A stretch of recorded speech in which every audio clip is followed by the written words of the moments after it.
नमस्कार, अरुणाचल समाचार में आपका स्वागत है। मैं हूं यरमता सिंह आंगू। आइए बुलेटिन में सबसे पहले देखते हैं मुख्य समाचार।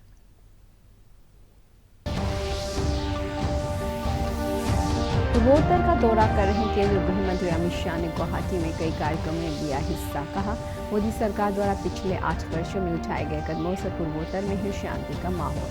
पिछले 8 वर्षों में पूर्वोत्तर में लगभग 9,000 युवा हथियार छोड़कर मुख्यधारा में लौटे। केंद्र सरकार ने भारतीय वायुसेना में नई सशस्त्र प्रणाली शुरू किए जाने को दी मंजूरी। सरकार ने इसे भारतीय वायुसेना के लिए करार दिया ऐतिहासिक कदम। प्रधानमंत्री, रक्षा मंत्री, गृह मंत्री, अरुणाचल प्रदेश के राज्यपाल और मुख्यमंत्री ने वायुसेना के 90वें स्थापना दिवस पर वायुसेना कर्मियों, पूर्व सैनिकों, उनके परिजनों को दी बधाई। असम की राजधानी गुवाहाटी में हुई नॉर्थ ईस्टर्न काउंसिल की 70वीं प्लेनरी की शुरुआत। केंद्रीय डोनर मंत्रालय द्वारा आयोजित किए जा रहे इस सम्मेलन में नॉर्थ ईस्ट के राज्यों के मुख्यमंत्रियों सहित कई अन्य नेता और अधिकारी ले रहे हैं हिस्सा। केंद्रीय गृह मंत्री अमित शाह ने कहा है कि मोदी सरकार द्वारा पिछले 8 वर्षों में उठाए गए कदमों से पूर्वोत्तर में शांति का माहौल है। गुवाहाटी में प्रदेश भाजपा के नए कार्यालय के उद्घाटन समारोह को संबोधित करते हुए उन्होंने कहा कि पिछले 8 वर्षों के दौरान इन इलाकों के लगभग 9,000 युवा हथियार छोड़कर मुख्यधारा में लौट चुके हैं। श्री शाह ने कहा कि कानून व्यवस्था में सुधार के कारण पूर्वोत्तर के कई इलाकों से सशस्त्र बल विशेषाधिकार कानून अफसफा को हटा लिया गया है। इस अवसर पर भारतीय जनता पार्टी के अध्यक्ष जेपी नड्डा, प्रदेश अध्यक्ष भवेश कलिता, राज्य के मुख्यमंत्री हिमंत बिस्वा शर्मा, केंद्रीय मंत्री सर्बानंद सोनोवाल और रामेश्वर तेली ने पार्टी के कई पुराने कार्यकर्ताओं को सम्मानित किया। और पूरे नॉर्थ ईस्ट के विकास की योजनाएं, नॉर्थ ईस्ट की हर राजधानी को रेलवे से जोड़ने का प्रकल्प, हर राजधानी को एयरपोर्ट देने का प्रकल्प और नॉर्थ ईस्ट के बजट को 3 गुना कर नॉर्थ ईस्ट के इंफ्रास्ट्रक्चर को मजबूत करने का प्रकल्प नरेंद्र भाई ने लिया है। और सबसे बड़ी बात है मित्रों कि हमने यहां पर शांति की स्थापना की।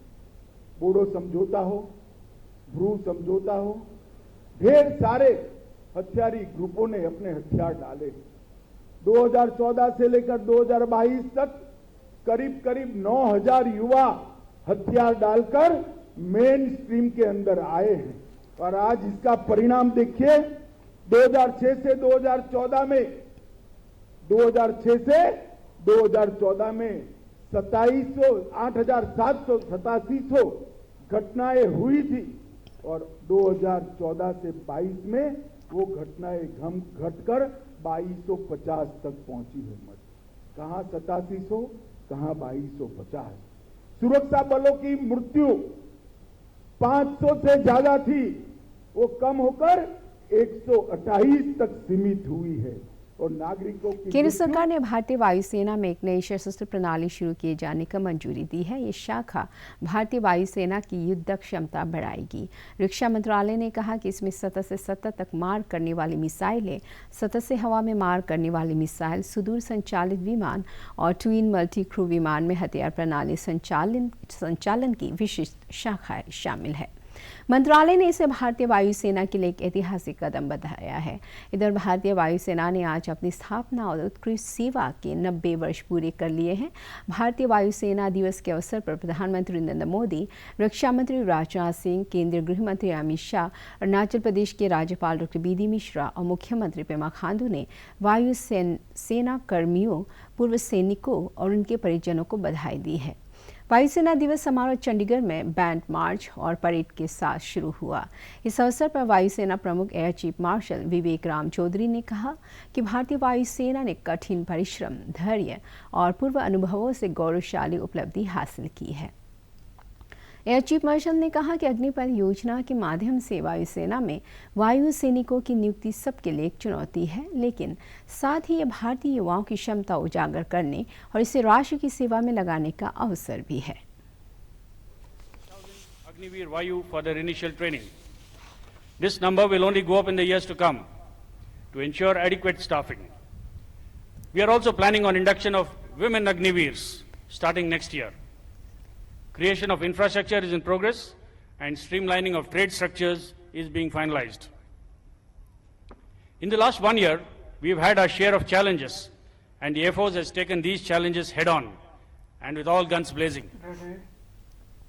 असम की राजधानी गुवाहाटी में आज नॉर्थ ईस्टर्न काउंसिल की 70वीं प्लेनरी की शुरुआत हुई। केंद्रीय दोनों मंत्रालय द्वारा आयोजित किए जा रहे सम्मेलन में नॉर्थ ईस्ट के राज्यों के मुख्यमंत्रियों सहित कई अन्य नेता और अधिकारी हिस्सा ले रहे हैं। सम्मेलन के शुरुआती सत्र को संबोधित करते हुए केंद्रीय डोनर मंत्री जी किशन रेड्डी ने नॉर्थ ईस्ट के राज्यों के मुख्य सचिवों और अन्य सीनियर अधिकारियों से आह्वान किया कि वे नॉर्थ ईस्ट को निवेश के लिहाज से बेहतर जगह के तौर पर विकसित करने के लिए सरकार की सभी तंत्र को एकजुट करें। उन्होंने नॉर्थ ईस्ट में टूरिज्म को प्रोत्साहित करने के लिए टूरिज्म टास्क फोर्स के गठन पर भी चर्चा की।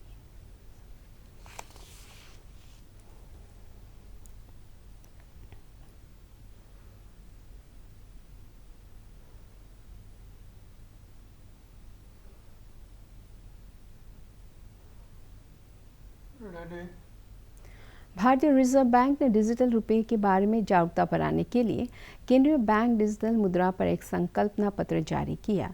संकल्पना पत्र में डिजिटल करेंसी जारी करने के उद्देश्य, विकल्पों, फायदे और जोखिमों के बारे में बताया गया है। इसमें डिजिटल मुद्रा प्रौद्योगिकी, डिजाइन विकल्पों, संभावित उपयोग, डिजिटल मुद्रा जारी करने से जुड़ी व्यवस्था और रिजर्व बैंक की भूमिका के बारे में चर्चा की गई है। संकल्पना पत्र में डिजिटल मुद्रा शुरू करने के बैंकिंग प्रणाली पर पड़ने वाले प्रभावों, मौद्रिक नीति, वित्तीय स्थिरता और गोपनीयता से जुड़े मुद्दों का भी विश्लेषण किया गया है।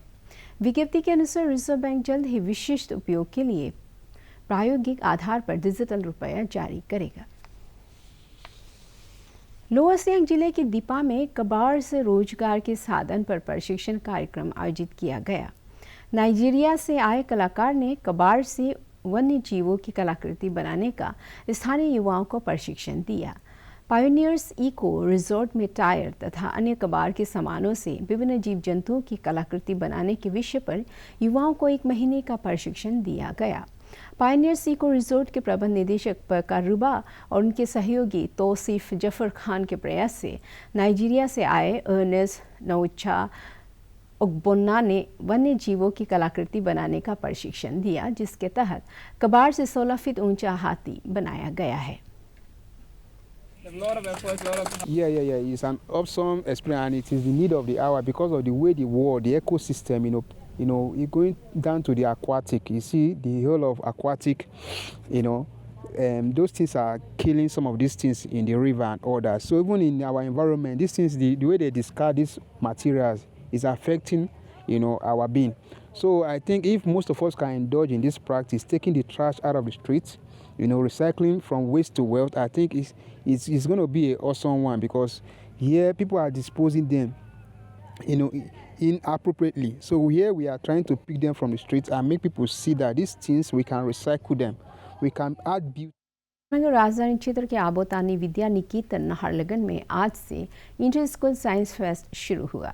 अरुणाचल शिक्षा समिति द्वारा आयोजित इस 3 दिवसीय साइंस फेस्ट के उद्घाटन सत्र में राज्य की शिक्षा आयुक्त पद्मिनी सिंगला, अरुणाचल शिक्षा समिति के संस्थापक सदस्य ताई तागाक, NIT अरुणाचल के निदेशक पिंकेश्वर महंता सहित कई गणमान्य व्यक्ति मौजूद थे। And if you see स्कूलों की छात्रों का भाग, इट इज इंटरनेशनल।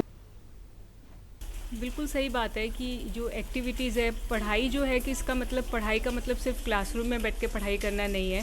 ये सब जो फेस्टिवल्स होते हैं, ये भी पढ़ाई का ही एक बहुत इम्पॉर्टेंट पार्ट है। जो भी हमने क्लासरूम में सीखा है उसको हम इस तरीके से प्रोजेक्ट्स के माध्यम से अपने जो और बच्चे हैं उनको बताते हैं, और सभी डिफरेंट स्कूल्स के बच्चे इकट्ठे आते हैं तो एक दूसरे से भी बहुत कुछ सीखते हैं। तो हम गवर्नमेंट स्कूल्स में भी इसी तरीके के आपके साइंस फेस्टिवल्स हो गए, लिटरेरी फेस्टिवल्स हो गए, स्पोर्ट्स कॉम्पिटिशन्स हो गए, ये सब ऑर्गेनाइज करते हैं कि जिससे बच्चों की जो एक होलिस्टिक डेवलपमेंट हो, होलिस्टिक ग्रोथ हो। तो यही इस तरीके की एक्टिविटीज़ बच्चों की जो क्रिएटिव एनर्जीज़ है उसको पॉजिटिव डायरेक्शन में लगाती है, और जो भी बच्चे अगर किसी तरीके के नेगेटिव इन्फ्लुएंस में आ जाते हैं तो उस इन्फ्लुएंस को ख़त्म करती है। तो इसलिए इन तरह की एक्टिविटीज़ को होते रहना साल भर बहुत ज़रूरी है। तो कोविड के समय में किसी तरीके से ये सब चीज़ें थोड़ी रुक गई थी। अब कोविड ख़त्म होने के बाद दोबारा से स्कूलों में बच्चे वापस आए और इस तरीके की एक्टिविटीज़ दोबारा से शुरू हुई है, तो ये बहुत ही अच्छी बात है। और हमारे जो इस तरीके के अरुणाचल शिक्षा विकास समिति और भी आर.के. मिशन के स्कूल हो गए, वी.के. स्कूल्स हो गए, और अरुणाचल में बहुत ही अच्छा काम कर रहे हैं। और एज अ गवर्नमेंट भी हम पूरा सपोर्ट करते रहते हैं टाइम टू टाइम, जिस भी तरीके का सपोर्ट चाहिए होता है। और हम लोगों की यही कोशिश है कि सभी government and non governmental organisations मिलकर हमारे देश की और हमारे प्रदेश की जो शिक्षा है उसको और ऊंचाइयों पर लेकर जाएं और बच्चों को एक अच्छे नागरिक बनने के लिए तैयार करें। ये साइंस फेस्टिव में 17 स्कूल्स जो डिफरेंट डिस्ट्रिक्ट से पार्टिसिपेट किया जा रहा है। ये एक मौका है स्टूडेंट्स को कि अपना मॉडल बनाए, अपना से डेवलप कीजिए, जो बुक क्लासरूम में सीखता है उसको प्रैक्टिकली सीखे। आज जब देश के ज़्यादातर युवा सरकारी नौकरियां हासिल करने की गला काट प्रतियोगिता में शामिल हैं, ऐसे समय में वेस्ट कामेंग जिले की सांगती वैली इलाके में नर्सरी, होम स्टे और फार्मिंग बिजनेस करने वाले रिंचिन नामगे स्वरोजगार को अपना करियर बनाना चाह रहे युवाओं के लिए प्रेरणा स्रोत हो सकते हैं। रिंचिन न सिर्फ नर्सरी और होम स्टे चलाते हैं बल्कि कीवी, परसिमोन जैसे फलों की फार्मिंग भी करते हैं। वे अपने उत्पादों को एक्सपोर्ट करने में काफ़ी सफल रहे हैं। रिंचिन खेती के लिए युवाओं को प्रशिक्षण भी देते हैं और अपने फार्म में ही वर्मी कंपोस्ट भी तैयार कराते हैं। स्वरोजगार अपनाकर रिंचिन ने 15 से अधिक लोगों को प्रत्यक्ष रोजगार देने में कामयाबी हासिल की है।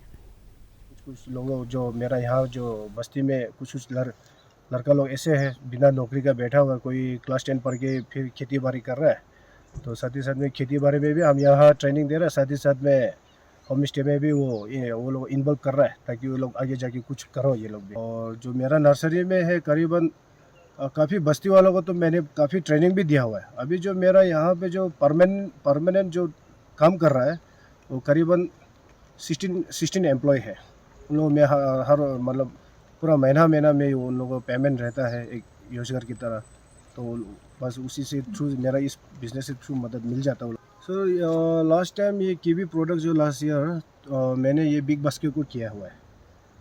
तो यहाँ पे बिग बास्केट कंपनी जो है वो लोग आया है, तो सारा ये दिरांग का जितना फार्मर्स से जो कीवी प्रोडक्ट जो है और साथ ही साथ अपना वेस्ट कामेंग डिस्ट्रिक्ट की शुरुआत हमने दिरांग से वो किया था। फिर धीरे धीरे अभी मैंने बिग बास्केट से टाई अप करने के बाद सारा वेस्ट कामेंग में बिग बास्केट लोग वो लोग आकर यहाँ से अपना जो कीवी प्रोडक्शन है वो लोग यहाँ से लेकर चला जाता है। रिंचिन उन युवाओं के लिए एक रोल मॉडल साबित हो सकते हैं जो सेल्फ एम्प्लॉयमेंट में अपना करियर देखते हैं, और रिंचिन उन युवाओं के लिए एक सीख हो सकते हैं जो सरकारी नौकरी को ही अपना सब कुछ मान बैठते हैं और सरकारी नौकरी की तैयारी में कीमती साल गंवा देते हैं।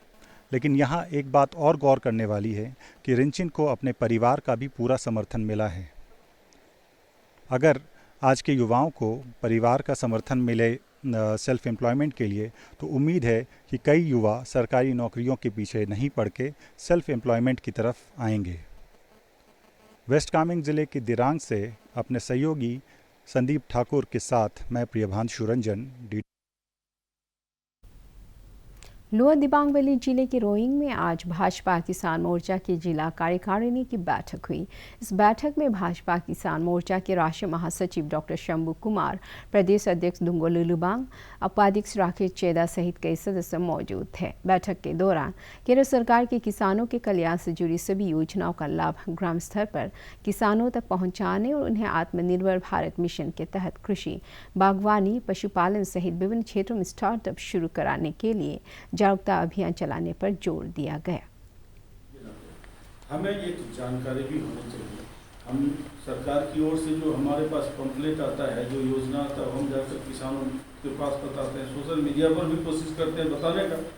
लेकिन हम यदि किसान के साथ डायरेक्ट इंटरेक्शन करने जाते हैं, हमें उस क्षेत्र की जानकारी होनी चाहिए। जैसे मुझे खुद अरुणाचल का अनुभव आया कि मैं तवांग से सीधा नामसाई आया और तवांग से नामसाई की दूरी 800 किलोमीटर से ज़्यादा है। और आप सब अरुणाचल वरिष्ठ कांग्रेस नेता और अरुणाचल प्रदेश के पूर्व मंत्री तुपतेन थेम्पा का 68 वर्ष की उम्र में शुक्रवार को ईटानगर के रामकृष्ण मिशन अस्पताल में निधन हो गया। वे लंबे समय से बीमार चल रहे थे और गुरुवार को उनका स्वास्थ्य ज़्यादा खराब होने के कारण अस्पताल में भर्ती कराया गया था। पूर्व मंत्री तुपतेन थेम्पा 2019 के राज्य विधानसभा चुनाव में तवांग से कांग्रेस उम्मीदवार थे। तुपतेन थेम्पा ने JNU से इंटरनेशनल पॉलिटिक्स में MA और डिप्लोमेसी में MPhil की डिग्री हासिल की थी। उन्होंने अपना करियर इंडियन रेवेन्यू सर्विस के ऑफिसर के रूप में शुरू किया और बाद में भारतीय प्रशासनिक सेवा के अधिकारी बने। अरुणाचल प्रदेश के राज्यपाल डॉ. BD मिश्रा, मुख्यमंत्री पेमा खांडू, उप मुख्यमंत्री चाउना मैन, लोकसभा सांसद तापिर गाव और अरुणाचल प्रदेश कांग्रेस समिति ने पूर्व मंत्री तुपतेन थेम्पा के निधन पर शोक व्यक्त किया है। ईटानगर राजधानी क्षेत्र के नाहरलगन में आज राष्ट्रीय स्वयंसेवक संघ RSS के स्थापना दिवस कार्यक्रम के तहत विजयादशमी उत्सव मनाया गया। इस अवसर पर प्रभात फेरी निकाली गई। अपने संबोधन में RSS के ऑर्गेनाइजिंग सेक्रेटरी वशिष्ठ बोजू बरुआ ने इस दिवस के महत्व पर प्रकाश डाला।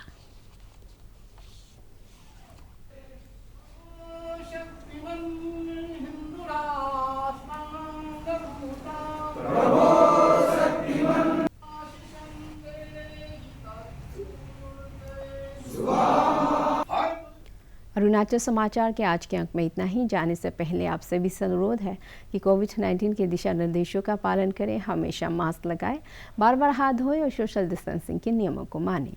कोरोना महामारी से बचाव के लिए आपका वैक्सीन लगवाना भी जरूरी है। अगर आप वैक्सीन लगवाने के पात्र हैं तो जरूर लगवाएं। हम कल फिर हाजिर होंगे अरुणाचल और देश दुनिया की खबरों के साथ। चलते चलते आपको बता दें कि आप अरुणाचल समाचार हमारे YouTube channel DD news Arunachal पर भी देख सकते हैं। देखते रहिए अरुण प्रभा। नमस्कार।